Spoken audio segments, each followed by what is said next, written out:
इसमें अर्जुन जी पूछते हैं प्रॉब्लम 3.36 में कि अगर इंसान को पाप करने की जब उसको बताइए करना तो पाप करने की थोड़ी सी हाँ, पाप करता क्यों है, जानबूझ के भी पाप क्यों करता है।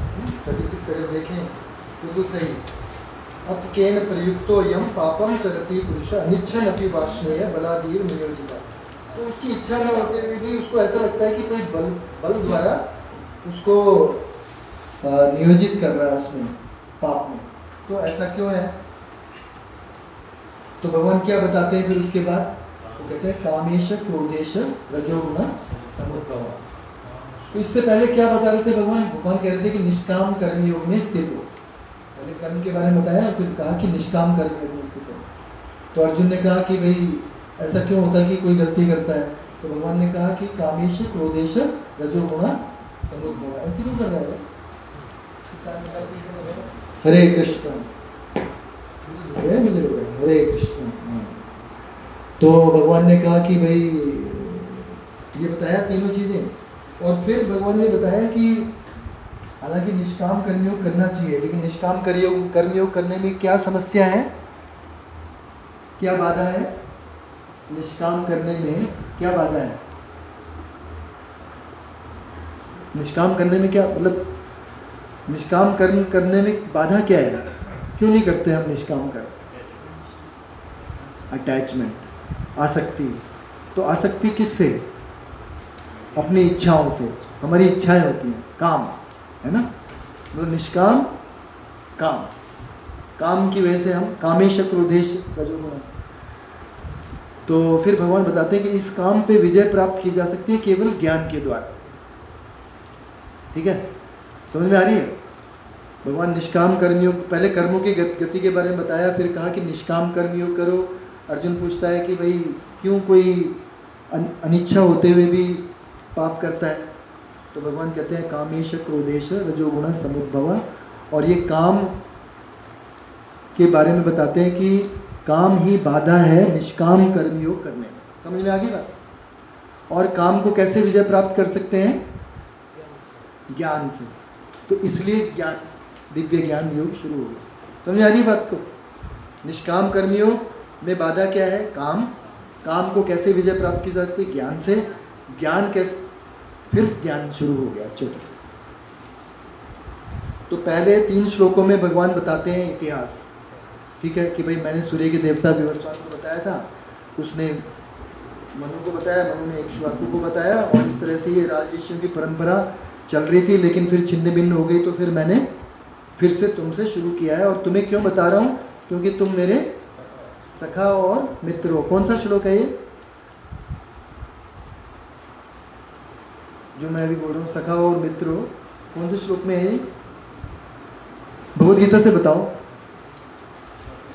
तीसरा श्लोक, 4, 1, 2, 3 हम बात कर रहे हैं ना अभी। ठीक है ना? सा एवायम मया ते अद्य योगः प्रोक्तः पुरातन भक्तो असि में सखा चेती। ये तो हमें याद होना चाहिए कि भाई किसको भगवद गीता बताई जानी चाहिए। ठीक है, या कौन समझ सकता है? फिर अर्जुन का प्रश्न एक और आता है कि भाई आप और मैं तो समकक्ष हैं, लगभग एक ही साथ जन्म हुआ, तो सूर्यदेव विवस्वान को आपने कैसे ज्ञान दिया, मैं कैसे समझूं? चौथा। फिर 5वें से लेके भगवान शुरू करते हैं अपने जन्म और कर्मों के बारे में। ठीक है, वो बताते हैं मेरे और तुम्हारे बहुत जन्म हो गए, लेकिन मेरे को याद है, आपको याद नहीं है। 5वें। 6ठे में बताते हैं कि मैं केवल अपनी आत्म माया के कारण आता हूँ, हालांकि मुझे जन्म लेने की आवश्यकता नहीं है। और 6ठे में फिर शुरू कर देते हैं 7वें से भगवान कि मेरे आने का उद्देश्य क्या है। यदा यदा ही धर्मस्य ग्लानिर्भवति भारत अभ्युत्थानम अधर्मस्य तदात्मानं सृजाम्यहम्। 8वें में परित्राणाय साधूनां विनाशाय च दुष्कृतां धर्म संस्थापनार्थाय संभवामि युगे युगे। और फिर भगवान बताते हैं कि जो मेरे इस आने जाने की और कर्मों की गति को अच्छे से जान जाता है, उसको फिर इस धाम में, भौतिक धरा में रहने की जरूरत नहीं पड़ती। जन्म कर्म च मे दिव्यम एवं यो वेत्ति तत्वतः त्यक्त्वा देहम पुनर्जन्म नेति मामेति सो अर्जुन। और फिर हो सकता है अर्जुन ने पूछा हो कि भाई आप कह रहे हो कि सब मेरे धाम जाते हैं, कोई गया भी है? तो भगवान फिर आश्वासन देते हैं, क्या बोलते हैं, मेरे साथ दोहराइए 10वां श्लोक साथ में बोलेंगे। वीतराग भय क्रोधा ममया पाश्रिता बहवो ज्ञान तपसा पूता मद्भावम आगता। कि अर्जुन मेरे इस ज्ञान को प्राप्त करके बहुत से लोग मेरे पास आए हैं, चिंता मत करो। फिर अर्जुन पूछता है कि जब सब जा सकते हैं तो फिर और देवताओं की पूजा क्यों करते हैं? तो क्या कारण बताते हैं भगवान? क्योंकि उन्हें शीघ्र ही अपने सकाम कर्मों के फल चाहिए होते हैं, तो इसलिए वो देवताओं के पास जाते हैं और उनसे उनको वो मिल भी जाते हैं। और फिर भगवान बताते हैं, फिर वापस से भगवान आ जाते हैं कर्मों के ऊपर, और वो बताते हैं कि चातुर्वर्ण्यम मया सृष्टम गुण कर्म विभागशः तस्य कर्तारम अपि माम विद्येन कर्तारम अव्ययम्।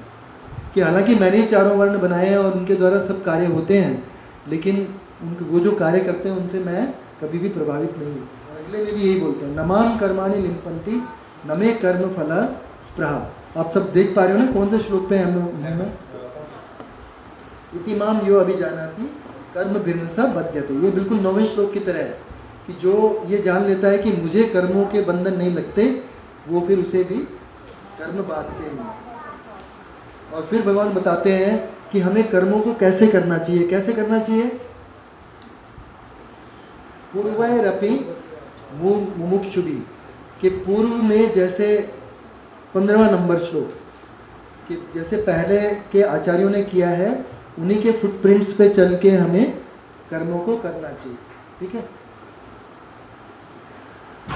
और फिर भगवान बताते हैं क्यों ऐसा करना चाहिए, क्योंकि कर्मों की गति को समझना बहुत मुश्किल है, बिविल्डर हो जाते हैं। जैसे अर्जुन भी इस टाइम पे बिविल्डर हो रहा है ना। हमें लग सकता है कि भाई अर्जुन जो कह रहा है वो सही तो है। अर्जुन पूछता है कि क्या आप अपने गुरु और पितामह को मारोगे? भगवान से पूछता है अर्जुन। तो ऐसा हमें भी लग सकता है कि क्या सही है क्या गलत है। इसके लिए हमें पूर्वैरपि मुमुक्षुभि, जो मोक्ष कामी है और पहले से प्रयास कर रहे हैं, उनसे हमें सलाह मशवरा करके कर्म करना। और फिर भगवान बताते हैं फार्मूला। क्या बताते हैं? कर्मण्य अकर्म यह पश्येत, जो कर्म में अकर्म को देखता है। पश्येद अकर्मणि च कर्म यह 18वां श्लोक। और जो अकर्म में कर्म को देखता है। अकर्म मतलब यहाँ पे पहले में क्या था? अकर्म सेवा। और दूसरा में अकर्म क्या है? निष्क्रियता, है ना, संन्यास, सो कॉल्ड संन्यास। और पहले में है भगवान के लिए कर्म करना। तो जो इस तरह से देख पाता है, स बुद्धिमान मनुष्येषु स युक्त कृष्ण कर्म, वो दिव्य स्थिति में स्थिर रहता है। और फिर 5 श्लोकों में भगवान बताते हैं 24 तलक कि ऐसे व्यक्ति का जो कर्म में अकर्म को देखता है उसके क्या लक्षण होते हैं, वो कैसे देखता है ना। तो उसके सारे जो कर्मफल हैं वो ज्ञान अग्नि दग्ध कर्माण, ज्ञान की अग्नि से जल जाते हैं।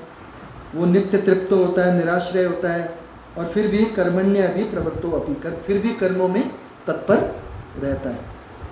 और 21 में बताते हैं कि वो निराशी होता है, उसे किसी और से कोई आशा नहीं होती, केवल भगवान से होती है। यत् चित्तात्मा, जो भगवान से लगा हुआ है, त्यक्त सर्व परिग्रह, सारे स्वामित्व को छोड़कर केवल अपने शरीर का पालन करने के लिए कर्म करता है। ठीक है। फिर कि जो केवल अपने मतलब जो आराम से मिल जाएगा उसी से संतुष्ट रहता है, बहुत ज़्यादा प्रयास नहीं करता है, द्वंद्व से मुक्त और ईर्ष्या नहीं करता, वो सफलता तथा दोनों में स्थिर रहता है। और फाइनली 24 में भगवान बताते हैं कि ऐसे व्यक्ति का कर्म जो वो अर्पण करता है, वो जो भी यज्ञ कर रहा है वो और अगर कोई यज्ञ अग्नि है तो वो, और वो स्वयं सब कुछ क्या होते हैं? ब्रह्म होते हैं। ब्रह्मार्पणम, मेरे पीछे दोहराइए, ब्रह्मार्पणम ब्रह्म हवीर ब्रह्माग्नो ब्रह्मणाहुतम ब्रह्मेव तेन गंतव्यम ब्रह्म कर्म समाधिना। और श्रील प्रभुपाद इसके तात्पर्य में लास्ट में बताते हैं कि ऐसी स्थिति में होता मतलब करने वाला, द डूअर, अग्नि द फायर, जो भी वो जिसमें डाल रहा है यज्ञ को, जो अपनी आहुति को, यज्ञ करता जो कर रहा है, और अंतिम फल जो उससे प्राप्त होता है, वो सब क्या होते हैं? ब्रह्म में एकाकार हो। फिर भगवान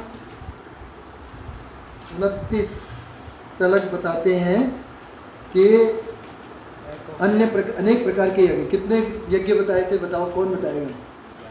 11 प्रकार के यज्ञ। Yes, very nice. तो कौन कौन से यज्ञ थे? कि भाई देवताओं की पूजा करते हैं, ब्रह्म में लीन हो जाने का यज्ञ करते हैं, हाँ, निर्विशेषवादी। फिर ब्रह्मचारी जो है वो अपनी श्रोत्र इंद्रियों को वेदों को सुनने में लगाता है, शास्त्रों को सुनने में, और अपनी इंद्रियों को संयमित करता है।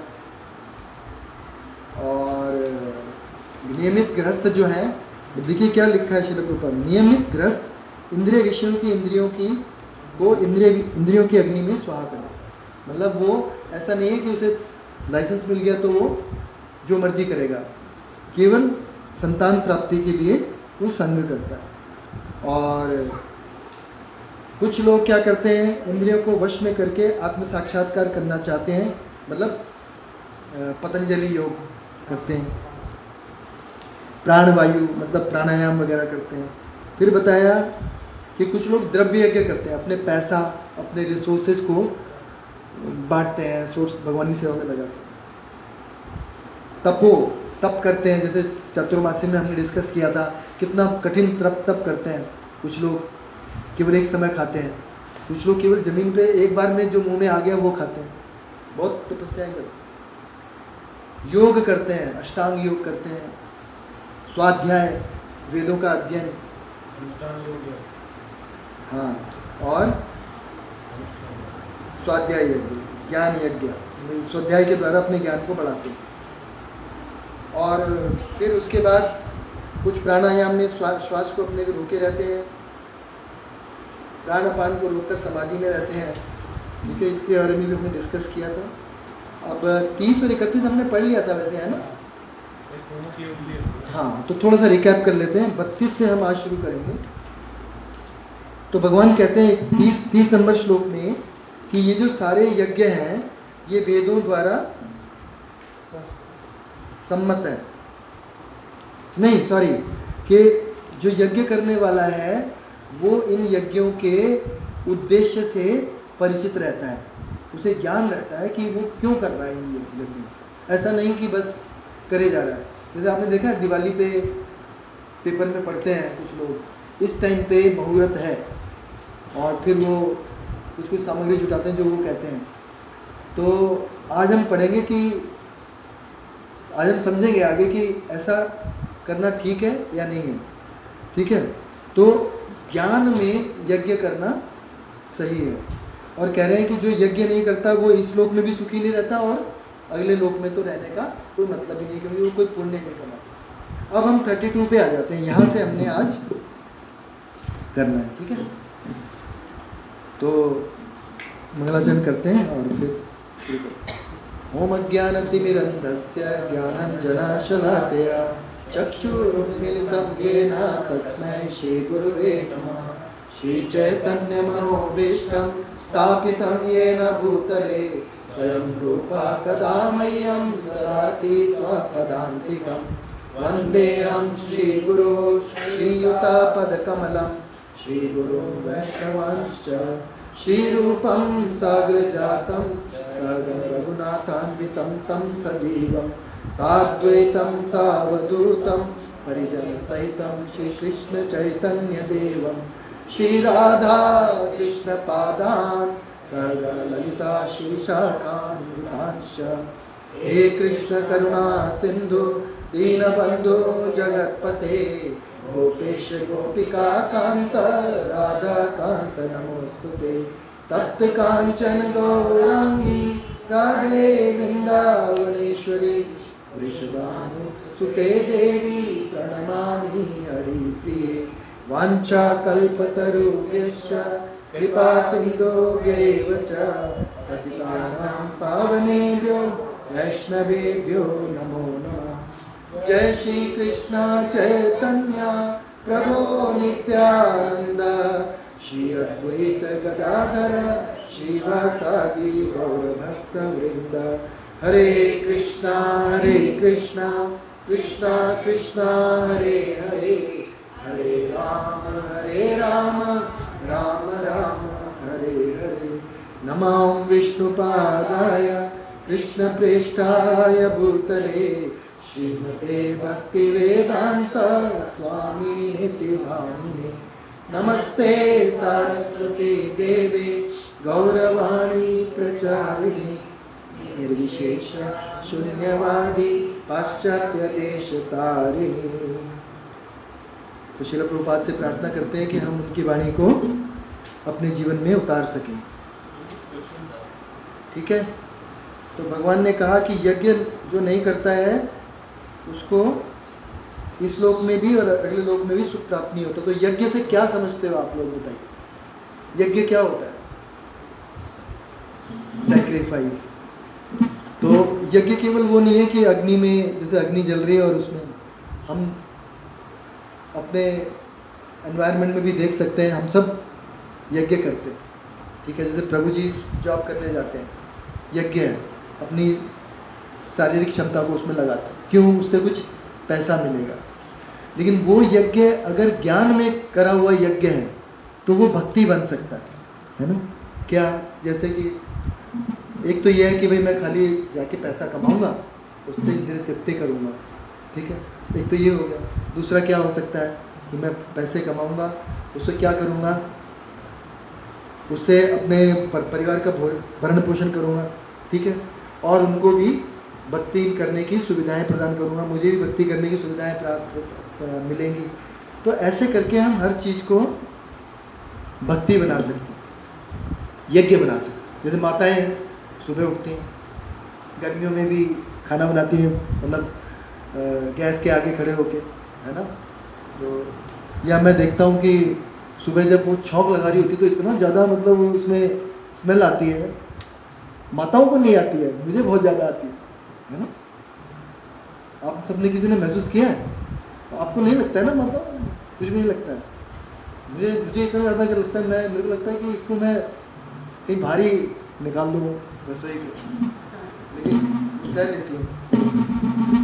तो यज्ञ करना बहुत आवश्यक है। ठीक है, हरे कृष्ण। तो आज भगवान हमें बता रहे हैं कि, मेरे पीछे दोहराइए, एवं बहुविधा यज्ञा वितता ब्रह्मणो मुखे कर्मजान विद्युतान् सर्वान् एवं ज्ञात्वा विमोक्ष्यसे। पढ़िए, कोई शुरू कर लो।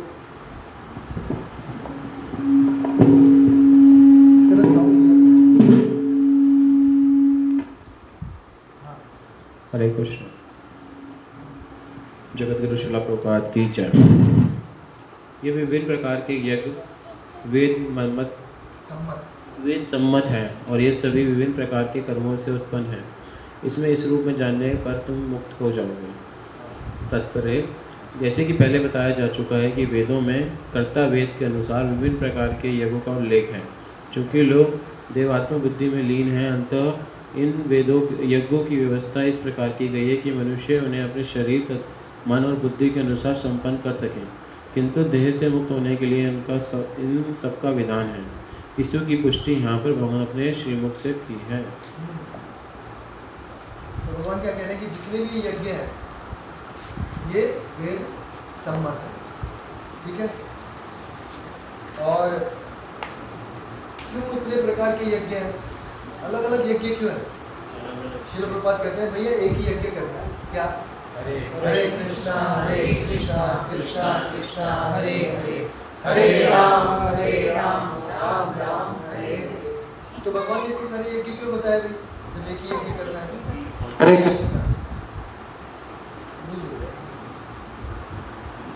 निकाल के लाओ।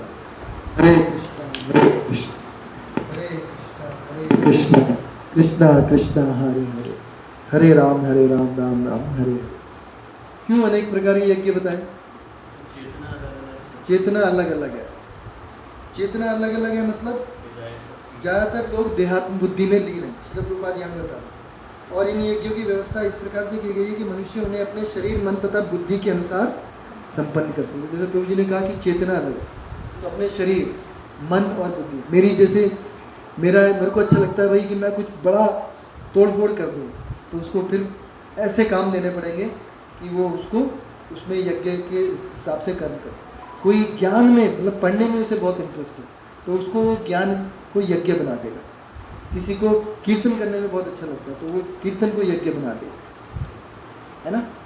किसी को भगवान के लिए भोग बनाने में बहुत अच्छा लगता है, तो वो उसको उसके हिसाब से वो यज्ञ हो गया। तो इसलिए अलग अलग यज्ञ, ठीक है। और धीरे धीरे सबका एलिवेशन होता है। इसका मतलब ये नहीं है कि ये यज्ञ है तो इन्हीं से बात बन जाएगी। ये यज्ञ करते करते वो उसका एलिवेशन होगा, वो ज्ञान में आएगा कि मैं ये क्यों कर रहा हूँ। और वो जब ज्ञान में आएगा तो फिर वो भक्ति करेगा, और तब जाके जैसे कोई कर्मयोगी है अपने कर्मों के फलों को भगवान को अर्पित करता है, तो क्या वो भगवान के धाम जाएगा? यहाँ पे बोल रहे हैं कि भाई वो भी वेद सम्मत है। तो इसका मतलब क्या समझे हम? क्या होगा? ऊपर उठेगा चेतना, तो ऊपर उठेगा धीरे धीरे, उसकी चेतना ऊपर उठेगी कि मैं जो कमा के ला रहा हूँ ये भी भगवान का ही दिया हुआ है ना। तो फिर वो कर्मों के फलों को अर्पित करेगा। उसके बाद वो कहेगा कि नहीं, मैं ना कुछ कर्म भगवान के लिए भी करूँ। तो जैसे मंदिर में हम जाते हैं, कुछ सेवा करते हैं वीकली, या जो भी ओकेजनल आती है तो हम वो सेवा करते हैं। और अगर कोई को बहुत अच्छे समझ में आ गया तो ब्रह्मचारी बन जाता है, उसके सारे कर्म और उसके फल भी सब कुछ भगवान के लिए हैं, ठीक है। आज एक घोषणा हुई है, मैं आप सबको बता दूं। अपने जो प्रेमांजन प्रभु जी है ना, वो अब गृहस्थ में आ रहे हैं, और वो आए थे और उन्होंने बताया, खुद ही बताया सुबह उस क्लास में। तो वो बता रहे थे कि पिछले 16 साल उन्होंने लगा दिए, और अब उन्हें लगता है कि नहीं, उन्हें ना गृहस्थ में जाना चाहिए। तो कह रहे हैं मेरे को बहुत अच्छी ट्रेनिंग मिली है यहाँ पे, और उस ट्रेनिंग का लाभ मैं अब उठाना चाहता हूँ गृहस्थ आश्रम। अभी कहते हैं मैं एकदम से इमीडिएटली शादी नहीं करूँगा, ऐसा नहीं है कि मैं जाके शादी करने वाला हूँ, या मैं क्या काम करूँगा मुझे नहीं पता है, बट कुछ चीज़ें हैं जो मैं करना चाहता हूँ, वो ब्रह्मचारी आश्रम में रह के नहीं हो सकती। तो मतलब हमें बड़ा आश्चर्य हुआ, लेकिन ऐसा भी हो सकता है। सबका रास्ता बड़ा अलग है, ऐसा नहीं है कि एक बंधा हुआ रास्ता है ना।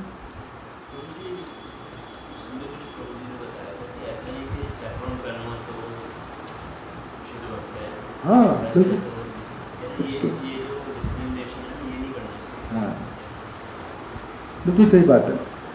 वो भी प्रयास कर रहे हैं, बस उन्होंने ग्रॉस लेवल पे छोड़ दिया है। देखिए, एक तो होता है कि भाई मैंने घर बार छोड़ दिया, एक होता है मैंने मान प्रतिष्ठा की आशा को भी छोड़ दिया, तो वो कई जन्मों तक रहती है।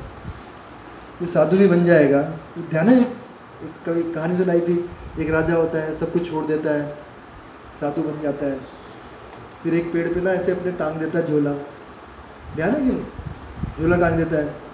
दूसरा साधु आता है, वो भी टांग देता है वहाँ पे, ये कुछ ऐसे करता है। तो ये साधु आके कहता है, अरे ये मेरा पेड़ है, मैंने टांगा था पहले यहाँ पे। तो ये मतलब जाती नहीं है आराम से। तो हमने ब्रह्मचारी का उदाहरण इसलिए दिया था कि क्योंकि वो ब्रह्मचारी आश्रम में आता है और गुरु की आज्ञा के अनुसार कार्य करता है, और जो भी कार्य कर रहा है वो वही भगवान के लिए ही है। और उसके फल भी भगवान के लिए ही हैं। और भगवान यही संन्यास की परिभाषा भी बताते हैं, अल्टीमेट गोल यही है। हालांकि उसका मन शुद्ध नहीं हुआ है। देखो दो चीज़ें हैं, एक है कि शुद्ध हो गया और तब ये कर रहा है, तो तब क्या है, अल्टीमेट लाभ हो जाएगा। एक ये है कि अभी शुद्ध नहीं हुआ लेकिन वो ये कर रहा है कि क्या कर्म भी भगवान के लिए कर रहा है और कर्म के फलों को भी भगवान को अर्पित कर रहा है, लेकिन अभी उसका हृदय शुद्ध नहीं हुआ है। तो क्या होगा कि कभी उसके अंदर मान प्रतिष्ठा या कुछ ऐसा आ जाएगा बीच में, लेकिन जो शुद्ध हो गया फिर वो ट्रांसेंड कर जाएगा कर्मों की गति, है ना। ये सटल रह जाता है और ये हम सबके अंदर भी है ना। तो क्या कर सकते हैं, टाइम के साथ जाएगा। तो मैं ये पूछ रहा था कि माता जी को अपनी ना, एक दिन मेरे ऐसे ही मन में आया कि हम एक प्रयास कर रहे हैं कुछ करने का और वो होता नहीं है, फिर हम भगवान के सामने गिड़गिड़ाते हैं कि भगवान मैं इसको आपकी सेवा में ही लगाऊंगा, आरोपित करते हैं। तो क्या ये सही है? माता जी से पूछा, करते हैं ना ऐसा कई बार, कुछ हमारे मन में आता है और फिर हम वो होता हमारी इंद्रिय तृप्ति ही है, लेकिन हम उसको भक्ति बना देते हैं, बनाने की कोशिश करते हैं, आरोपित करने की कोशिश करते हैं। मैं माता जी से पूछ रहा था कि माता जी ये आरोपित भक्ति सही है क्या? तो माता जी ने उसको अलग ही बना दिया कि अभी मज़ा नहीं आ रहा ना, अभी इंटरेस्ट नहीं आ रहा ना। तो ये क्वेश्चन आते हैं हमें कि भाई ये आरोपित भक्ति है।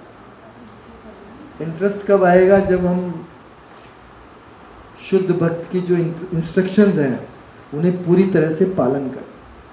होता क्या है, हम अपना जोड़ देते हैं उसमें, जैसे भोग लगाना है। फिर मैंने सोचा उस दिन बैठ के क्या मतलब है इसका, फिर मेरे को ध्यान आया, जैसे हम भोग लगाते हैं, कई बार हम 3 बार बोलने के लिए बोला है, कई बार हम क्या करते हैं, एक बार हो गया बस। तो इंस्ट्रक्शन पूरी तरह से फॉलो नहीं कर रहे। यहाँ पर हम शुद्ध भक्त नहीं है, लेकिन हम शुद्ध भक्त की इंस्ट्रक्शन का पालन कर रहे हैं, इसलिए ये शुद्ध भक्ति है, ठीक है। लेकिन अगर वो इंस्ट्रक्शन हम सही तरह से पालन नहीं करते हैं तो फिर ये शुद्ध भक्ति नहीं है। इसलिए इंटरेस्ट नहीं आता, इसलिए वो टेस्ट नहीं आता, इसलिए वो हम रागानुगा भक्ति पे पहुंच नहीं पाते। इसलिए ये प्रश्न हमेशा रहता है, कब तक मैं ये करूंगा। तो इंस्ट्रक्शंस को बड़े शिद्दत से पालन करना चाहिए हमें, तब जाके हमें फिर ना हम एलिवेट हो पाएंगे। नहीं तो क्या होगा, धीरे धीरे करते करते ना अपराध करेंगे, और अपराध करने से फिर क्या होता है, उसका एक दुष्परिणाम होता है, कुटी नाटी बोलते हैं। कुटी नाटी मतलब हम मैनेज कर लेते हैं, ये भी सही है, जब भक्तों को बताना तो ऐसे बताएंगे, जब खुद करना तो ऐसे बताएंगे, ठीक है। अभी क्लास हो रही है तो मैं ऐसे बताऊंगा, मैं घर पे होऊंगा मैं जैसे भी करूँ, कोई देख तो ना रहा मेरे को, पुटी नाटी हो जाता। तो अगर हम ऐसा करेंगे तो हमको आने का इंटरेस्ट तो हो गया है, हम भक्तों के साथ में आ तो गए हैं, लेकिन उसके बाद जो भक्तों में आने का लाभ है, क्या लाभ है कि हमें कृष्ण प्रेम प्राप्त हो, हमें उसमें इंटरेस्ट आए, सेवा करने में इंटरेस्ट आए।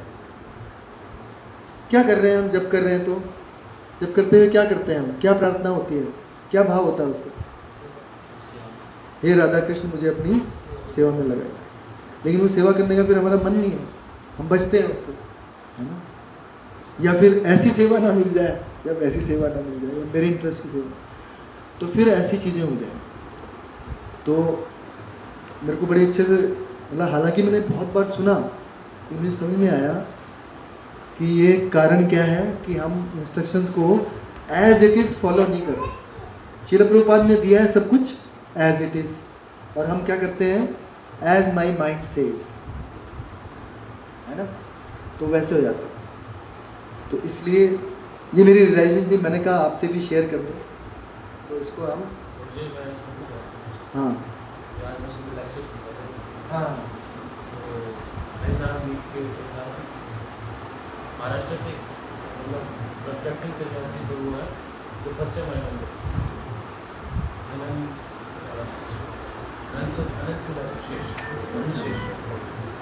उन्होंने बोला कि आप कृष्ण को पाना चाहते हो? बोले सब बोले हाँ हाँ पाना चाहते हैं। तो बोले आप तो क्या मानो कि हमारा बेड़ा गर्क कर मैं बर्बाद कर तो बोले कि मतलब कृष्ण को मांगोगे ना मतलब जो है वो सब हो जाए उसके बाद भगवान है वो बोला काम मतलब तुझे खुद निकालने वाली चीज़।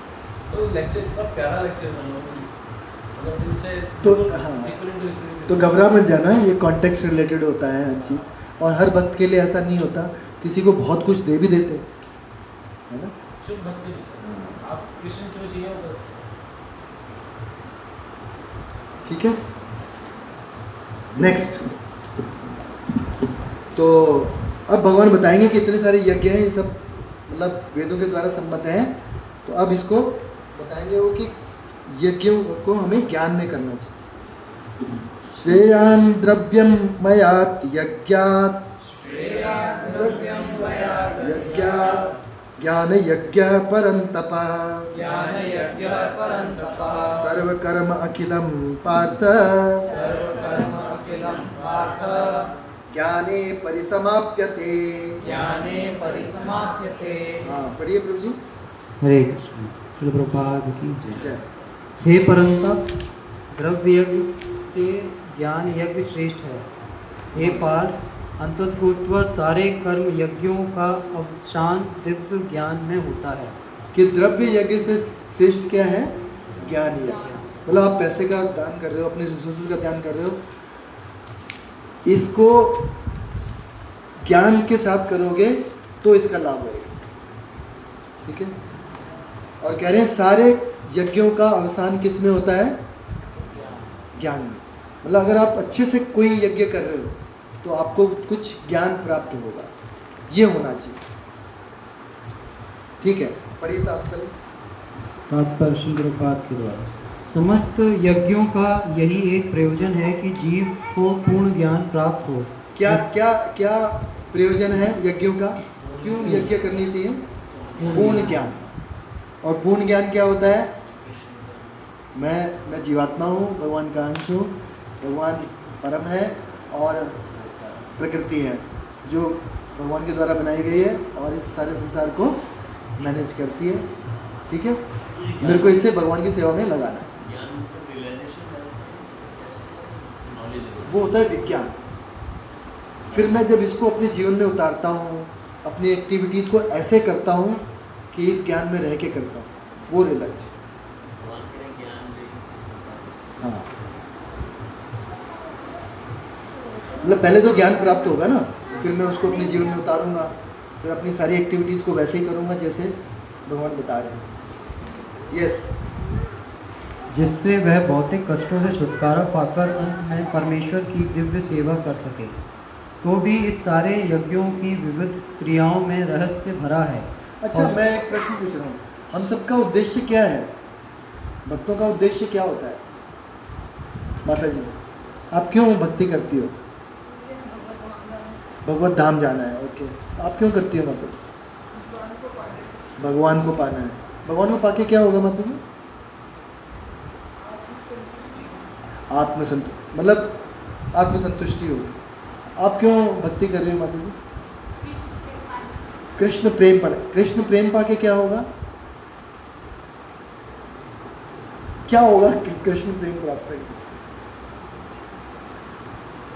आप सोच लो।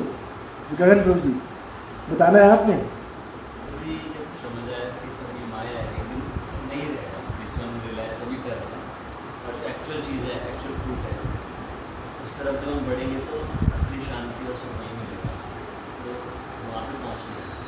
तो हमें शांति और सुख चाहिए, इसलिए हम भक्ति करते हैं। Okay, yes prabhu ji. Why are you doing devotional service?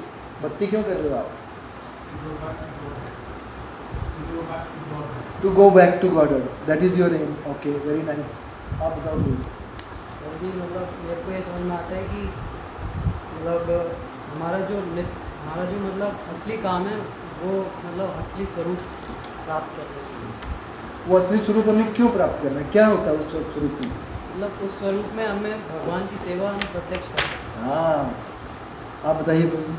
तो जो भगवान की हमारा जो आत्मा का स्वभाव भगवान की सेवा में करना है, और हम इस प्रोसेस के द्वारा जो जन्म मृत्यु हो रहा है उस प्रोसेस से हाँ, तो भक्तों का जो चरम लक्ष्य है ना, माता जी पहले आप बता दो क्यों कृष्ण प्रेम प्राप्त करना है? हैं? क्योंकि भगवत धाम जाना है।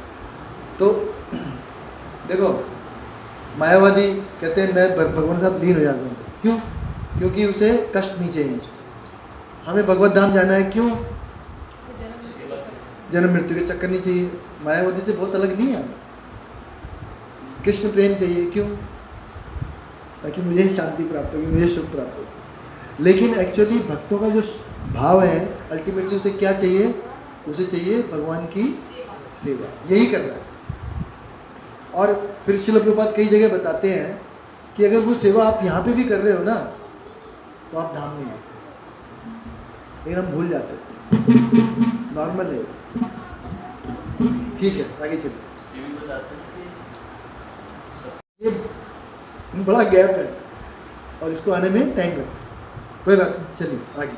जैसे उसमें बताते हैं देश की सेवा करोगे तो उसमें फिर देश के लोग भी आ जाएंगे। हाँ, सब कुछ भी आ जाएगा। आपकी फैमिली, कृष्ण की सेवा करेंगे तो मैं सोच रहा था सभी सब कुछ मिल जाएगा। आपके बच्चे भी, आपके पड़ोसी भी, सारा सोशल सिस्टम सब कुछ, हाँ, सबकी सेवा हो जाएगी। वो तो है ही एग्जाम्पल कि वे पेड़ की जड़ में पानी डालोगे तो सब कुछ हो जाएगा।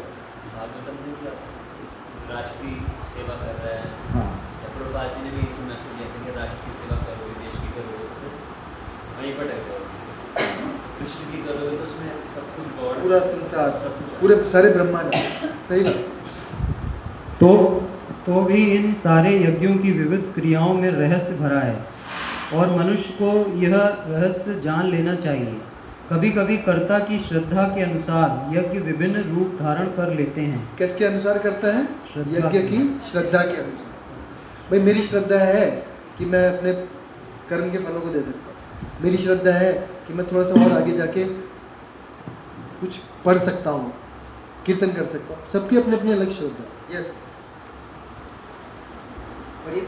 जब यज्ञकर्ता की श्रद्धा दिव्य ज्ञान के स्तर तक पहुंच जाती है तो उसे ज्ञान रहित द्रव्य यज्ञ करने वाले से श्रेष्ठ माना जाता है, क्योंकि ज्ञान के बिना यज्ञ भौतिक स्तर पर रह जाते हैं। क्योंकि ज्ञान के बिना यज्ञ भौतिक स्तर पे रह जाते हैं।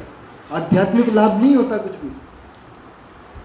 जैसे वेदों में कोई यज्ञ करे कि भाई उसे पुत्र प्राप्ति हो, और अब वो क्यों चाहिए वो पुत्र उसको? जैसे ध्यान है आपको, एक भागवतम में एक आता है, मैं नाम भूल गया उसका, चित्रकेतु, ध्यान है? उसको पुत्र प्राप्त नहीं हो रहा था, उसने यज्ञ किया, समझाया उसको कि भैया तेरे भाग्य में यज्ञ नहीं है, तो जो पुत्र मिलेगा वो जल्दी मर भी जाएगा। नहीं नहीं, यज्ञ पुत्र दे दिया। अब वो पुत्र हुआ एक रानी को, उसकी रानियाँ थी इतनी सारी, तो सब रानियों ने मिलके, जो और थी, सबको द्वेष हो गया कि भाई अब तो ये इसको ही बहुत पसंद करेगा। उन्होंने उसको विष दे दिया और वो मर गया। तो भौतिक धरातल पर, फिर वो बहुत रोता है, बहुत पश्चाताप, तो भौतिक धरातल पर रह जाएगा अगर कोई यज्ञ बिना ज्ञान के करे।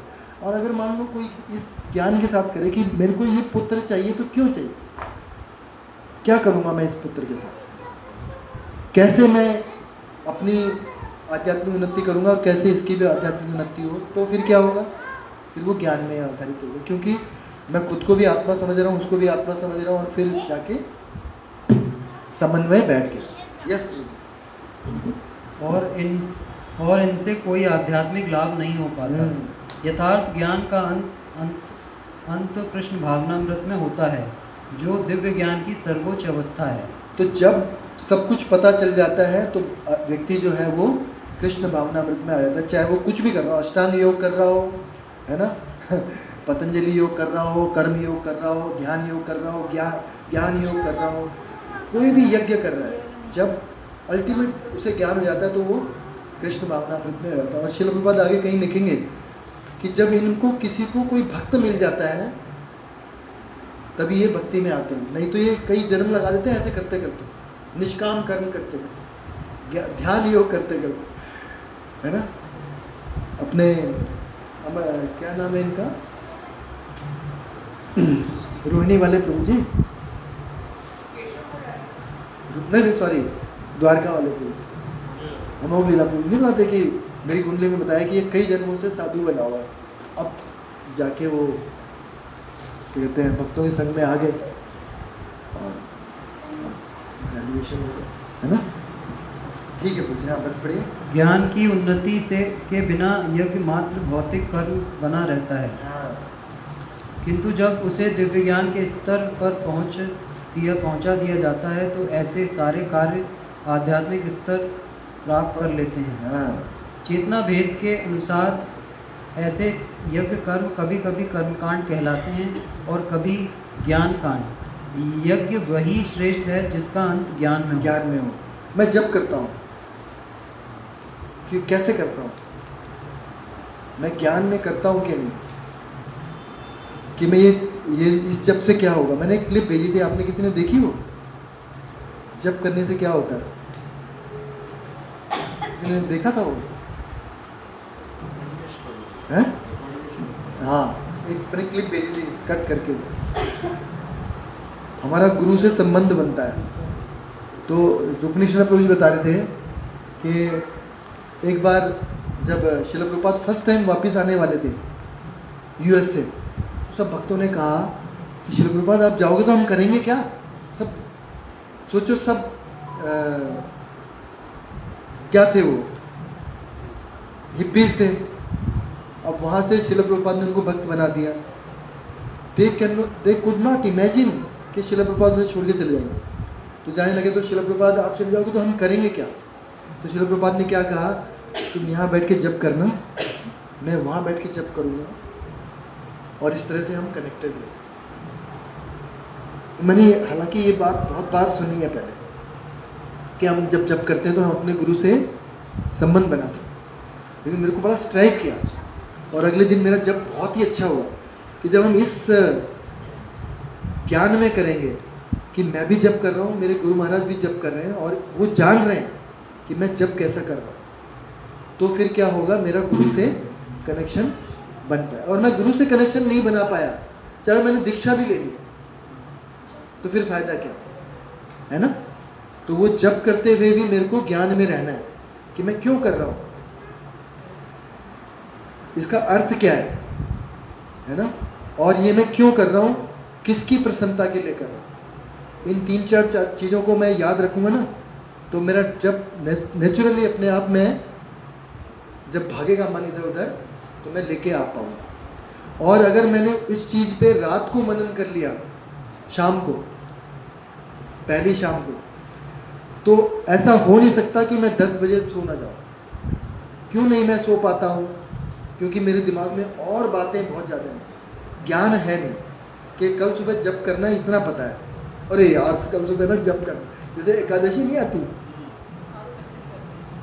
अरे यार 25 माला करनी है, और बच्चों को अगर समझाना हो तो कैसे, जैसे मेरे बच्चे तो बाद में आए, तो कल एकादशी है, ओहो ऐसा करते हैं। तो वैसे हमारी हालत है।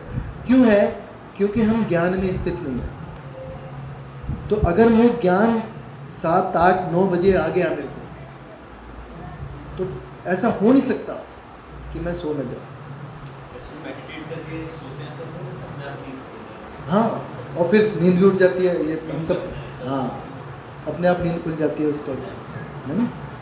तो ज्ञान में करनी है सब, नहीं तो क्या हो, परिप्रश्नेन सेवया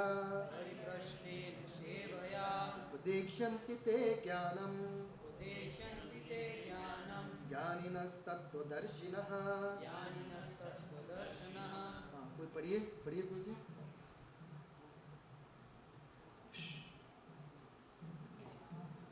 शिल प्रभात की जय। अनुवाद। तुम गुरु के पास जाकर सत्य को जानने का प्रयास करो, उनसे विनीत होकर जिज्ञासा करो और उनकी सेवा करो। स्वरूप सिद्ध व्यक्ति तुम्हें ज्ञान प्रदान कर सकते हैं, क्योंकि उन्होंने सत्य का दर्शन किया है। क्या करने के लिए बोला है? 3 चीजें। गुरु के पास जाओ, विनीत होकर जिज्ञासा करो और ऐसा करोगे तो फिर तुम्हें वो ज्ञान प्रदान कर सकते हैं, क्योंकि उन्होंने सत्य का दर्शन पूर्वैरपि मुमुक्षुभि। किसी ऐसे व्यक्ति के पास जाना है जिसने पहले से प्रयास कर रहा है, बहवो ज्ञान तपसा पूता, उनमें से किसी के पास जाना है हमें। ठीक है, यस प्रभु जी। हाँ, तात्पर्य पढ़िए। तात्पर्य शिल प्रभुपाद जी के द्वारा शिल प्रभुपाद की जय। निसंदेह आत्म साक्षात्कार का मार्ग कठिन है, अतः भगवान का उपदेश है कि उन्हीं से प्रारंभ होने वाली परंपरा से प्रामाणिक गुरु की शरण ग्रहण की जाए। इस परंपरा के सिद्धांत का पालन किए बिना कोई प्रामाणिक गुरु नहीं बन सकता। भगवान आदि गुरु हैं, अतः गुरु परंपरा का ही व्यक्ति अपने शिष्य को भगवान का संदेश प्रदान कर सकता है। तो पहली योग्यता क्या है गुरु की? यहाँ पे गुरु की योग्यताएं बताई जा रही हैं कि उसे किसी गुरु परंपरा में होना चाहिए। परंपरा क्या होती है पता है? इसके ऊपर इतना बवाल मच गया। परंपरा क्या होती है? परंपरा कितने प्रकार की हैं? हम कौन सी परंपरा में हैं? 4 प्रकार की परंपरा है। क्यों हमें परंपरा में ही लेना चाहिए? क्योंकि भगवान बता रहे प्रामाणिक होता है वो, है ना। तो 4 प्रकार की परंपराएं हैं, वो हमें पता होनी चाहिए। अगर हम दीक्षा लेने के लिए जा रहे हैं तो हमें पता होना चाहिए। ठीक है, 4 प्रकार की परंपराएं हैं। हमारी परंपरा कौन सी है? कौन सी परंपरा है हमारी? नंदिनी माता जी? गौड़िया। तो उससे पहले क्या लगाते हैं हम? ब्रह्म माध्व गौड़िया, ब्रह्म माध्व गौड़िया। और 4 प्रकार की परंपराएं प्राप्त होनी चाहिए, पता होनी चाहिए। जैसे रुद्र संप्रदाय, कुमार संप्रदाय, श्री संप्रदाय, और चौथा ब्रह्म संप्रदाय। और ब्रह्म संप्रदाय का ही एक ऑफशूट समझ लो गौड़िया संप्रदाय है, ब्रह्म संप्रदाय के। क्योंकि जो ब्रह्म और इनकी ना फिलॉसफीज भी हमें पता होनी चाहिए। तो कम से कम अपने की तो पता होना चाहिए। तो हमारे जो प्रमुख आचार्य हैं हमारी परंपरा के कौन है? कौन बताएगा? हाथ खड़े होके हाथ खड़े कीजिए जिसको पता है। हमारी परंपरा के मेन आचार्य जो है वो कौन है? हाँ, यस, बिल्कुल सही है। उससे पहले तो मैं मेन आचार्य मतलब जो ब्रह्म मध्व गौड़िया, तो ब्रह्मा जी हैं। ब्रह्मा जी तो हो गए क्रिएशन में, उसके बाद मध्वाचार्य, ये भी पता होना चाहिए। अगर आप ये नहीं बता पाओगे तो मैं जो भौतिक लाभ ले पाया हूँ जब का अभी तक, मान प्रतिष्ठा जो ले पाया हूँ, मेरी सारी धूमिल हो जाए। आप समझ रहे हो? तो आपको ये पता होना चाहिए कि माध्वाचार्य हमारे मुख्य आचार्य हैं। और माध्वाचार्य की फिलॉसफी क्या थी? नहीं, विशिष्ट अद्वैतवाद के वो भी अलग है और हम भी अलग हैं। और चैतन्य महाप्रभु ने क्या किया? अचिंत्य विरल कि हम अलग भी हैं और हम सेम भी हैं। ये उन्होंने मॉडिफाई कर दिया, थोड़ा सा उसको मतलब अच्छे से बता दिया कि भाई जब एक भी हैं अलग भी हैं तो कैसे हैं। उसमें एग्जांपल आता है क्वांटिटी से। हाँ, क्वांटिटी अलग है, क्वालिटी सेम है। ये चैतन्य महाप्रभु ने हमें विशिष्ट उसमें क्या करते हैं? विशिष्ट अद्वैतवाद मतलब एक्चुअली उसी को अद्वैतवाद जो होता है उसी को बोला जाता है कि भगवान अलग है और हम भी अलग है। और अद्वैतवाद भी यही होता है। हाँ, नहीं अद्वैत, सॉरी द्वैतवाद, द्वैतवाद, हाँ विशिष्ट द्वैतवाद। मैं सॉरी मैं गलत बोला। अद्वैतवाद है कि भगवान और मैं, अद्वैत मतलब द्वैत नहीं है, कोई द्वंद्व नहीं है। और हमारी माध्वाचार्य की क्या फिलॉसफी थी कि विशिष्ट द्वैतवाद, मतलब कि भगवान अलग है और हम भी अलग है। उसी का मतलब वही है कि अलग हैं दोनों। चैतन्य महाप्रभु ने इसका समन्वय कर दिया कि भाई हम एक भी हैं और हम अलग भी है। जैसे अद्वैतवादी कहते हैं कि हम एक हैं, द्वैतवादी जो हम हैं वो कहते हैं अलग है। चैतन्य महाप्रभु ने कहा नहीं, हम एक भी हैं और अलग भी। जैसे इंडिपेंडेंस हमारी बनी रहती है ना, कौन सा श्लोक से पता चलता है बताओ? 2:11 क्या श्लोक है वो? अच्छा, वो जो ऐसा नहीं था कि मैंने हाँ, नत्वेवाहं जातु नासम नात्वं नेमे जनाधिपः न चैव न भविष्यामः सर्वे वयम अतः परः। 2:11 ही होना चाहिए मेरे को लगता है। 12 तो चैतन्य तो वो प्रामाणिक नहीं है। यस, ना ही ज्ञान ग्रंथों के स्वतंत्र अध्ययन से ही कोई आध्यात्मिक जीवन में उन्नति कर सकता है।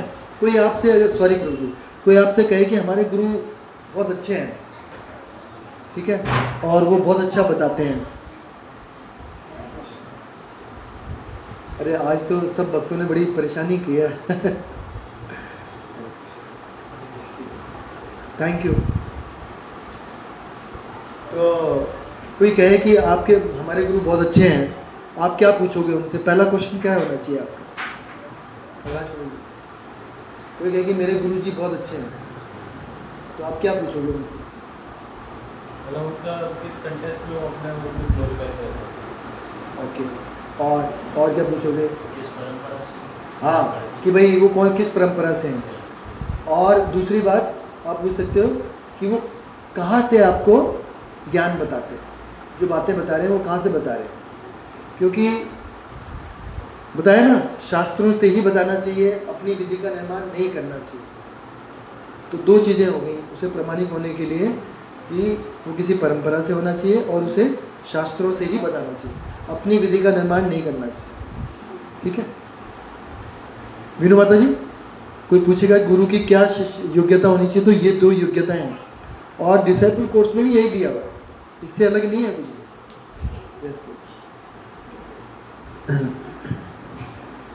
ज्ञान प्राप्ति के लिए उसे प्रमाणिक गुरु की शरण में जाना ही होगा। ऐसे गुरु को पूर्ण समर्पण करके ही स्वीकार करना चाहिए। हाँ, अब किसकी योग्यता बता रहे हैं? ये शिष्य की। शिष्य को क्या करना चाहिए? गुरु के पास जाना चाहिए और पूरी तरह से सरेंडर होना चाहिए। बोला ना, क्या था लास्ट वर्ड? पूर्ण समर्पण करके स्वीकार करना चाहिए और अहंकार रहित होकर दास की भांति गुरु की सेवा करनी चाहिए। ठीक है, गुरु के पास जाना चाहिए, पूर्ण समर्पण होना चाहिए, अहंकार रहित होना चाहिए, और चौथा क्या है? दास की भांति गुरु की सेवा करनी चाहिए। ये हो गई शिष्य की योग्यता है, और यही डिसाइपल कोर्स में भी यही योग्यता है। प्रभु जी आपने तो किया है ना, अभी 8वां पढ़ लिया, आप सुन लिया आपने? ठीक है, यस, आगे।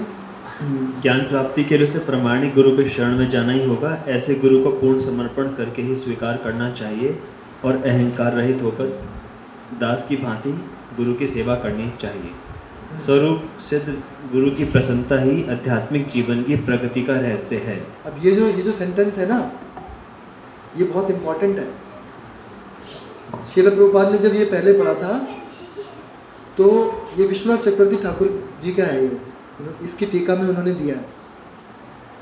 तो श्रील प्रभुपाद ने अपने गुरु महाराज की जो आज्ञा थी ना, उसको अपने शिरोधार्य कर लिया और उसको ही अपने जीवन का लक्ष्य बना लिया। केवल ये लाइन पढ़ी, क्या है, फिर से पढ़िए। स्वरूप सिद्ध गुरु की प्रसन्नता ही आध्यात्मिक जीवन की प्रगति का रहस्य है।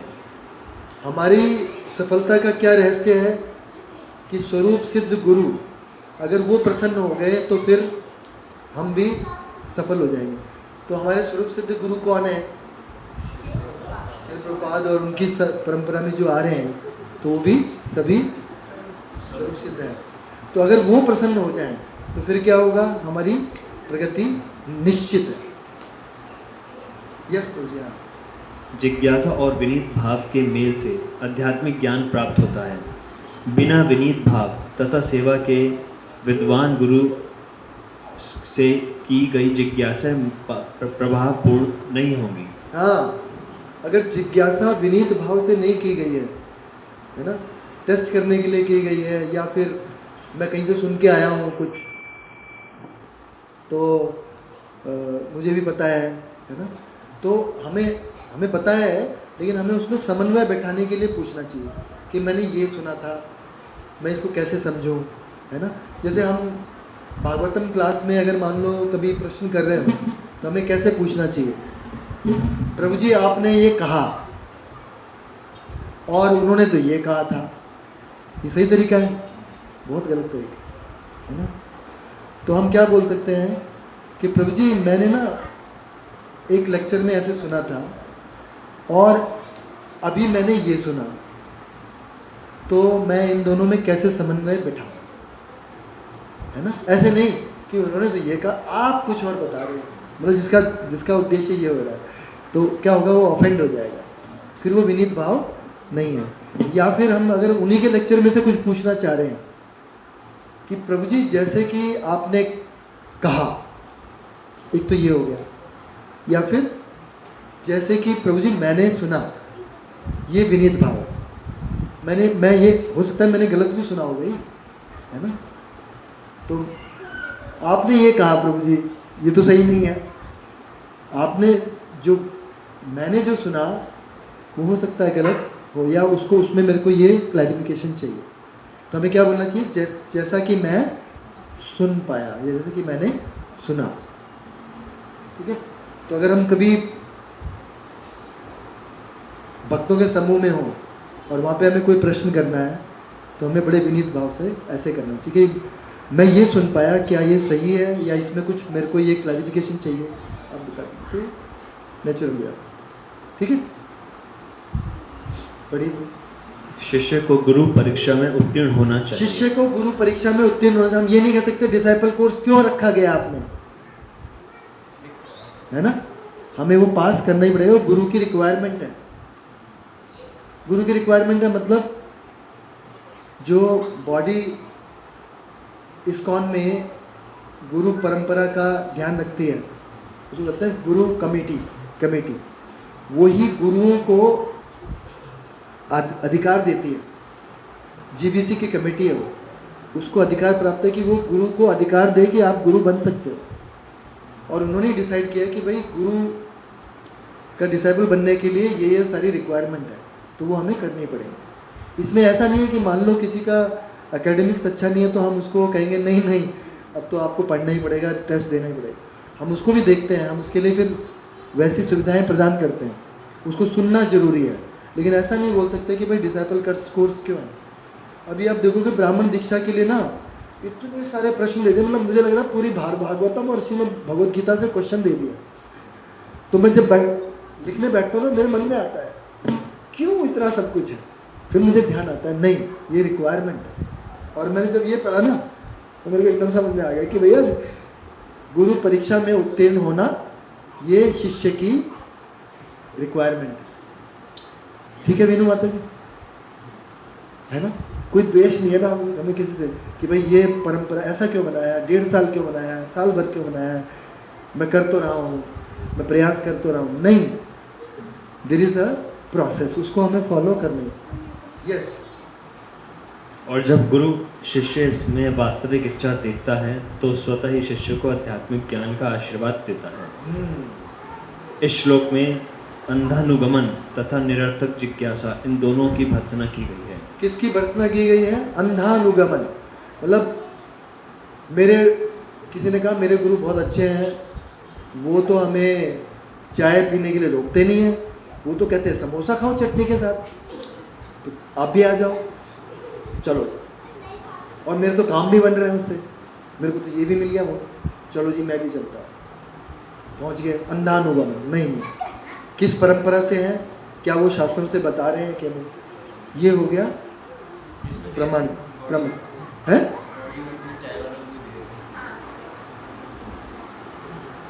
और निरर्थक जिज्ञासा क्या करें माता जी? तो 2 चीज़ों से बचना है हमने, अंधानुगमन और निरर्थक जिज्ञासा।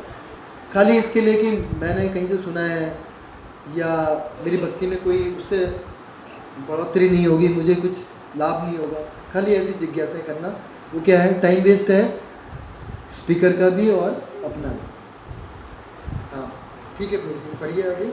इन दोनों की भर्त्सना की गई की गई है। है। शिष्य न केवल गुरु से विनीत होकर सुने, अपितु विनीत भाव तथा सेवा और जिज्ञासा द्वारा गुरु से स्पष्ट ज्ञान प्राप्त करें। प्रमाणी गुरु स्वभाव से ही शिष्य के प्रति दयालु होते हैं, अतः यदि शिष्य विनीत हो और सेवा में तत्पर रहे तो ज्ञान और जिज्ञासा का विनिमय पूर्ण हो जाता है। प्रामाणिक गुरु स्वभाव से शिष्य के प्रति दयालु होता है, ये भी उसकी एक योग्यता है, मतलब उसका लक्षण है। और अगर शिष्य भी विनीत है और विनीत होकर जिज्ञासा करता है, तो श्रील प्रभुपाद कह रहे हैं कि ये जो एक्सचेंज है ये कंप्लीट हो जाता है। ठीक है,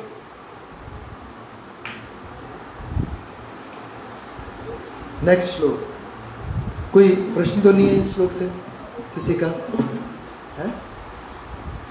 मुझे हर संप्रदाय में जैसे जो भी बात मुझसे है आयावादी है, जैसे पिछले दिनों काफ़ी ज़्यादा कार्य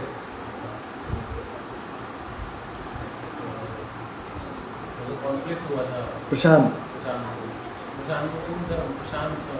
हाँ भगवद गीता के लेक्चर देते हैं वो भी, और अमोघ लीला प्रभु जी को बहुत क्रिटिसाइज करते हैं।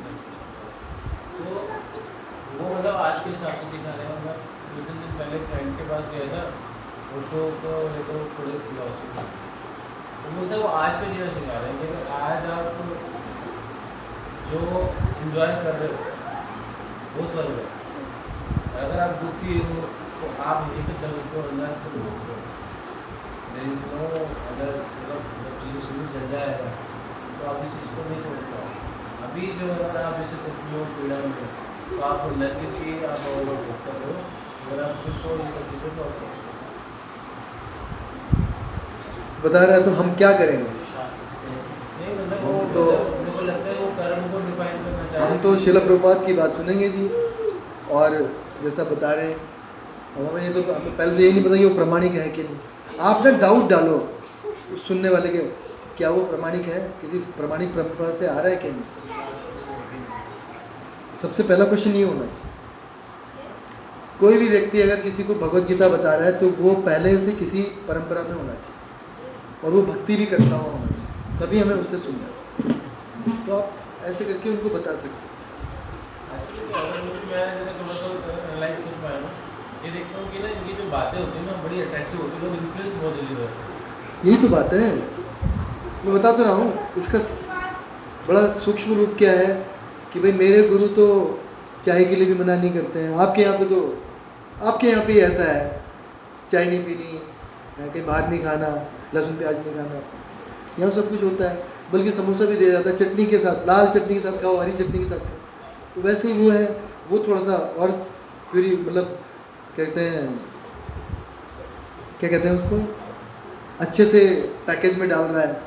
लेकिन बात ये है कि आप उसको जस्टिफाई कर रहे हो या क्या कह रहे हो, करना चाहिए नहीं या नहीं करना चाहिए? प्रभु जी जो सरल है वो मतलब फिर वो है ही नहीं कुछ, मुझे लगता है जब तक आप इसके ऊपर फिर मेरा कि मतलब अगर हम जब तक अगर कोई किसी चीज़ के लिए परिश्रम नहीं कर रहे ना, लेकिन वो सही है। अगर हमको कोई चीज़ें मतलब तपस्या है, भक्ति ऐसा नहीं है। यहाँ पे आएगा रजोगुण का एक वो आएगा। सतोगुण में चीज़ें शुरू में बड़ी कष्टकारी लगती हैं, लेकिन बाद में बड़ी सुखकारी होती। रजोगुण में सब चीज़ें बड़ी अच्छी लगेंगी, इतना उठा के अचार खा लिया, घंटे भर बाद भी पता लग जाएगा। रजोगुण है ना, तो तमाम कुछ भी खा लिया, कुछ भी खा लिया, मुझे पता भी नहीं रहता, न ज्ञान है न सुख है। ठीक है, तो कैसे हमें इसको डील करना चाहिए? अगर ऐसे लोग मिल जाएं तो हमें उनको ना बुद्धि भेदम जनयेत, परेशान नहीं करना चाहिए। उनके मन में एक लाल, गीता कहती है कि प्रामाणिक होना चाहिए, परंपरा से आना चाहिए। क्या वो है, वो जाके पूछे भाई उनसे कि भाई आप परंपरा में हो कि नहीं।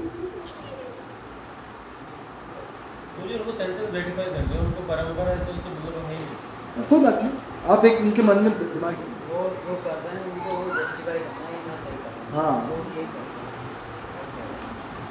और आप ये डाल सकते हो भगवत गीता तो ये कहती है परंपरा से होना चाहिए, ठीक है। 10 मिनट है हमारे पास, 5 मिनट रह गए, हो जाएगा, कर लें। इसे दोहराइए, मतलब है इच्छा या प्रसादम महाप्रसाद है। 15 मिनट ज़्यादा एक्स्ट्रा ले लेंगे, मतलब इसमें कोई डिस्कशन तो लोगे जितना डिस्कशन तो बहुत इम्पोर्टेंट, ज्ञान विज्ञान डिस्कशन से ही बनता है ना। नहीं तो क्या होगा, पढ़ के घर चले जाएंगे और हमें वो भी नहीं मिलेगा। कर लेते हैं मेरे हिसाब से, नहीं फिर अगले में हमें ना 36 से लेके 42 तक एक कर लेते हैं, है ना। मेरे लिए सह लो आप थोड़ा सा, कोई बात नहीं। यत्यात्वा न पुनर्मोहम् एवं यास्यसि पांडव येन भूतानि अशेषेण द्रक्ष्यस्यात्मन्यतो मयि। हाँ, पढ़िए। Srila Prabhupada ki jai. Having obtained real knowledge from a self-realized soul, you will never fall again into such illusion. For by this knowledge you will see that all living beings are but part of the Supreme, or in other words, that they are mine. कि जब आप स्वरूप सिद्ध व्यक्ति के पास जाओगे तो आप ये देख सकोगे कि जितने भी लोग, जितने भी जीव जंतु हैं वो सब मेरे ही अंश हैं। ये ज्ञान है, ठीक है, परमात्मा के अंश स्वरूप हैं। तो इसलिए स्वरूप सिद्ध व्यक्ति के पास हमें जाना चाहिए। तो कोई अनुवाद माता जी पढ़ लेते हैं ना, माता जी को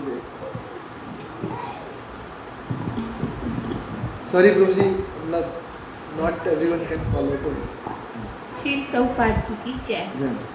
स्वरूप सिद्ध व्यक्ति से ज्ञान प्राप्त होने का परिणाम यह होता है कि यह पता चल जाता है कि सारे जीव भगवान श्री कृष्ण के भिन्न अंश हैं।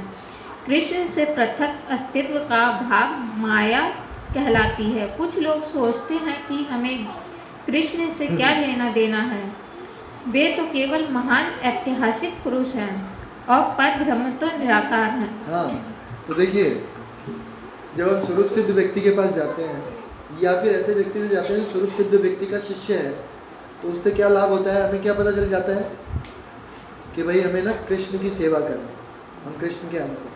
और हम जब मायावादी या ऐसे लोगों की सेवा में जाते हैं तो वो क्या कहते हैं, वो कुछ और ही बताएंगे, कुछ अलग ही है। वो ये हमें अल्टीमेट ज्ञान प्रदान नहीं करेंगे। और देखो यहाँ पे है, वो सोचते हैं हमें कृष्ण से क्या लेना देना है भाई, भगवत गीता पढ़ाएंगे कृष्ण की, ब्रह्म कुमारी भगवत गीता ही पढ़ाते हैं, लेकिन कृष्ण को भगवान नहीं मानते। कृष्ण से क्या लेना देना, श्रील प्रभुपाद लिख रहे हैं। और वो तो केवल एक ऐतिहासिक पुरुष है। यस माता जी, पढ़िए। वस्तुतः जैसा कि भगवत गीता में कहा गया है, यह निराकार ब्रह्म कृष्ण का व्यक्तिगत तेज है। कृष्ण भगवान के रूप में प्रत्येक वस्तु के कारण है। ब्रह्म संहिता में स्पष्ट कहा गया है कि कृष्ण श्री भगवान है और सभी कारणों के कारण हैं। यहाँ तक कि लाखों अवतार उनके विभिन्न विस्तार ही हैं। इसी प्रकार सारे जीव भी कृष्ण के अंश हैं। मायावादियों की यह मिथ्या धारणा है कि कृष्ण अपने अनेक अंशों में अपने निजी पृथक अस्तित्व को मिटा देते हैं। यह विचार सर्वथा भौतिक है। भौतिक जगत में हमारा अनुभव है कि यदि किसी वस्तु का विखंडन किया जाए तो उसका मूल स्वरूप नष्ट हो जाता है, किंतु मायावादी यह नहीं समझ पाते कि परम का अर्थ है कि एक और एक मिलकर एक ही होता है और एक में से एक घटाने पर भी एक बचता है। पर ब्रह्म का यही स्वरूप है। पर ब्रह्म का यही स्वरूप है। तो आज की डेट में मल्टी डायमेंशन की बात करते हैं ना लोग, 3 डायमेंशनल मूवी, तो वो 3 डायमेंशनल मूवी भी भौतिक धरातल पे ही है। इस डायमेंशन को नहीं समझ पाते वो कि ऐसी भी डायमेंशन है जहाँ पे एक में से एक निकाल दिया तो भी एक ही बचता है, और एक में एक जोड़ दिया तो भी एक ही बचता है। ये समझना बहुत मुश्किल है, नहीं समझ पाते हो, है ना। ऐसा कैसे पॉसिबल है? वो कहते हैं भैया एक पेपर था, उसके टुकड़े किए, फट गया, तो पेपर तो ख़त्म हो गया ना, अब तो टुकड़े टुकड़े बाकी हैं। तो ऐसे ही है, तुम भी नारायण, गगन प्रभु जी, और मैं भी नारायण, तो नारायण नारायण। मायावादी ऐसे करते हैं, उनकी फिलॉसफी है। हम क्या कहते हैं कि नहीं, भगवान इतने पूर्ण है कि उनमें से अगर एक निकाल दिया जाए तो वो एक भी पूर्ण है और भगवान भी पूर्ण। जैसे हम इस नेचर को देखें, अगर कोई नेचर को देखे तो उसे नेचर में सब कुछ है। पानी का साइकिल अगर देखो, अपने आप में पूर्ण है। बादल उठाते हैं पानी, यहाँ लाके गिरा देते हैं, फिर वो चला जाता है, साइकिल पूरा है। ऑक्सीजन का साइकिल है। तो कोई इतना पूर्ण है, इतना पूर्ण है कि उसे लगता है कि ये नेचर ही भगवान है। तो भगवान की एक शक्ति है, वो अपने आप में इतनी पूर्ण है कि वो व्यक्ति को भगवान लगती है।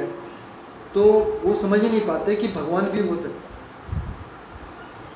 समझ आ रही बात? और वो यही कहते हैं कि भैया क्योंकि भगवान ने हम सब में डिवाइड कर दिया अपने आप को, तो अब वो पेपर फट गया है, पेपर ख़त्म, अब बस टुकड़े बाकी हैं, हम ही भगवान। आजकल फुटपाथ पे लिखा भी होता है स्लोगन, प्रकृति परमात्मा है। तो हाँ, तो एक नजरगढ़ मंदिर। और ध्यान और एक तरह से वो सही कह रहे हैं, अपने आप में पूर्ण है ना, इतना भगवान का ही अंश है, भगवान ने निकाला है, तो है तो सही। लेकिन वो भूल जाते हैं कि इससे भी आगे एक पूर्ण है, खाली यही पूर्ण नहीं है। भगवान की इतनी डायमेंशंस हैं, उन सारी जैसे एक डायमेंशन है उनकी ज्योति, एक डायमेंशन है उनका परमात्मा स्वरूप, और एक डायमेंशन है भगवान के पास स्वयं मतलब जाके उनसे आदान प्रदान करना। ये नहीं समझ, ठीक है ना? पढ़ी हूँ। ब्रह्म विद्या का पर्याप्त ज्ञान न होने के कारण हम माया से आवृत हैं, इसीलिए हम अपने को कृष्ण से पृथक सोचते हैं। यद्यपि हम कृष्ण के भिन्न अंश हैं, किंतु तो भी हम उनसे भिन्न नहीं हैं। जीवों का शारीरिक अंतर माया है अथवा वास्तविक सत्य नहीं है। हम सभी कृष्ण को प्रसन्न करने के निमित्त हैं। केवल माया के कारण ही अर्जुन ने सोचा कि उसके स्वजनों से उसका क्षणिक शारीरिक संबंध कृष्ण के शाश्वत आध्यात्मिक संबंधों से अधिक महत्वपूर्ण है। गीता का संपूर्ण उद्देश्य इसी ओर लक्षित है कि कृष्ण का नित्य दास होने के कारण जीव उनसे पृथक नहीं हो सकता। कृष्ण से अपने को विलग मानना ही माया कहलाती है। परब्रह्म के भिन्न अंश के रूप में जीवों को एक विशिष्ट उद्देश्य पूरा करना होता है। क्या उद्देश्य है वो? परब्रह्म के भिन्न अंश के रूप में जीवों को एक विशिष्ट उद्देश्य पूरा करना होता है। परब्रह्म के कौन अंश है? अंश कौन है? हम लोग। हमारा क्या विशिष्ट उद्देश्य है? क्या पूरा करना होता है?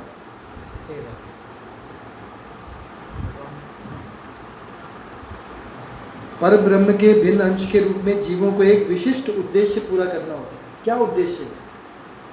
क्यों हम परेशान हैं? जो कि उस उद्देश्य को पूरा नहीं कर रहे, जिसकी वजह से हम परेशान हैं। हम अपने को कृष्ण से अलग मानते हैं। हाँ, वो भी सही है कि हम भगवान की सेवा नहीं कर रहे। उद्देश्य, परम उद्देश्य क्या है? ये लिखा है ना, परब्रह्म के भिन्न अंश के रूप में जीवों का एक विशिष्ट उद्देश्य पूरा करना है। वो विशिष्ट उद्देश्य क्या है? भगवान की सेवा करें। अब इस उद्देश्य को बुलाने के कारण ही अनादिकाल से मानव, पशु, देवता आदि देहों में स्थित है, कोई नई बात नहीं है ये लेकिन श्रील प्रभुपाद बार बार हमें तरह तरह से वही बताओ। पढ़िए माता जी आगे। उस उद्देश्य को भुलाने के कारण ही वे अनादि से मानव, पशु, देवता आदि देहों में स्थित हैं। ऐसे शारीरिक अंतर भगवान की दिव्य सेवा के विस्मरण से जनित हैं। किंतु जब कोई कृष्ण भावना अमृत के माध्यम से दिव्य सेवा में लग जाता है तो वह इस माया से तुरंत मुक्त हो जाता है। ऐसा ज्ञान केवल प्रामाणिक गुरु से ही प्राप्त हो सकता है और इस तरह वह इस भ्रम को दूर कर सकता है कि जीव कृष्ण के तुल्य है। पूर्ण ज्ञान तो यह है कि परमात्मा कृष्ण समस्त जीवों के परम आश्रय हैं और इस आश्रय को त्याग देने पर जीव माया द्वारा मोहित होते हैं, क्योंकि वे अपना अस्तित्व पृथक समझते हैं। इस तरह विभिन्न भौतिक पहचानों के मानदंडों के अंतर्गत वे कृष्ण को भूल जाते हैं।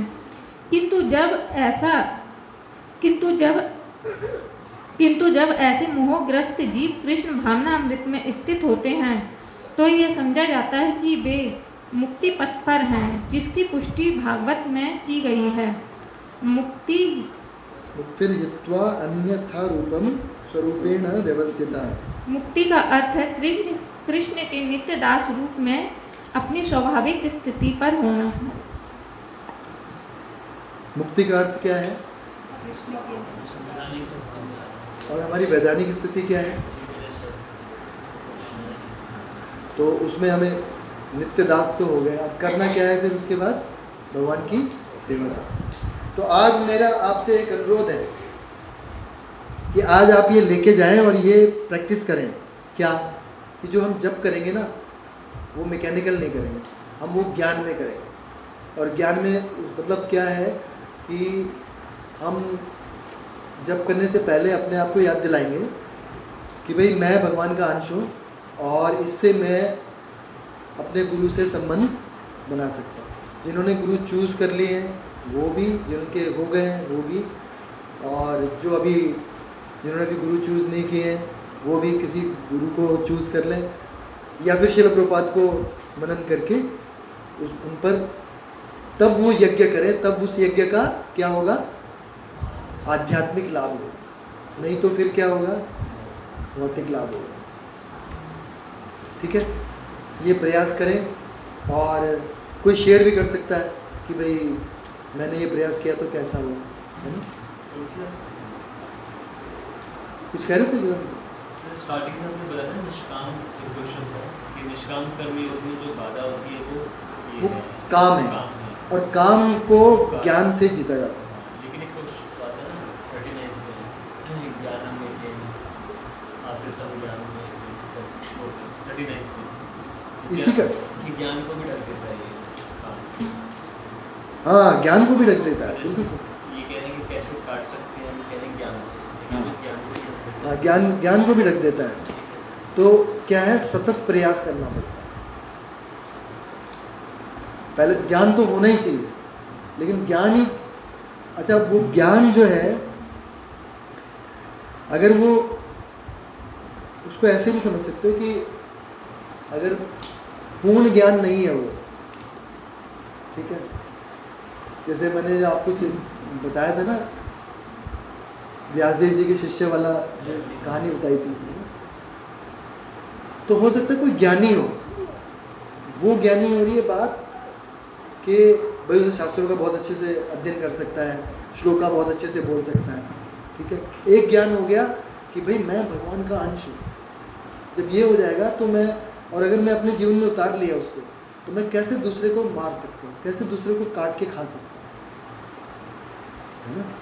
तो एक हो गया ज्ञानी, पढ़ रहा है बहुत अच्छे से, श्लोकों का उच्चारण बहुत अच्छे से कर सकता है, और एक हो गया उस ज्ञान को अपने जीवन में उतार लिया, उसने उसे पता चल गया, उसने अपने जीवन में उतार लिया।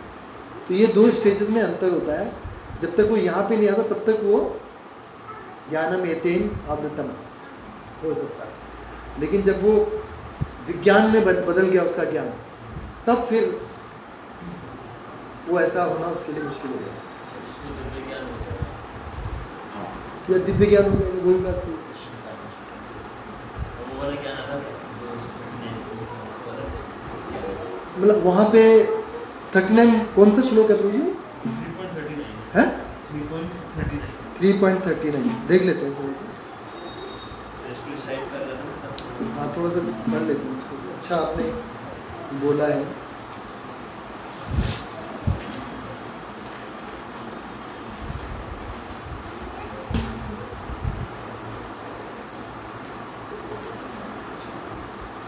हाँ तो यहाँ पे क्या बोला है कि ज्ञान में आत्मा,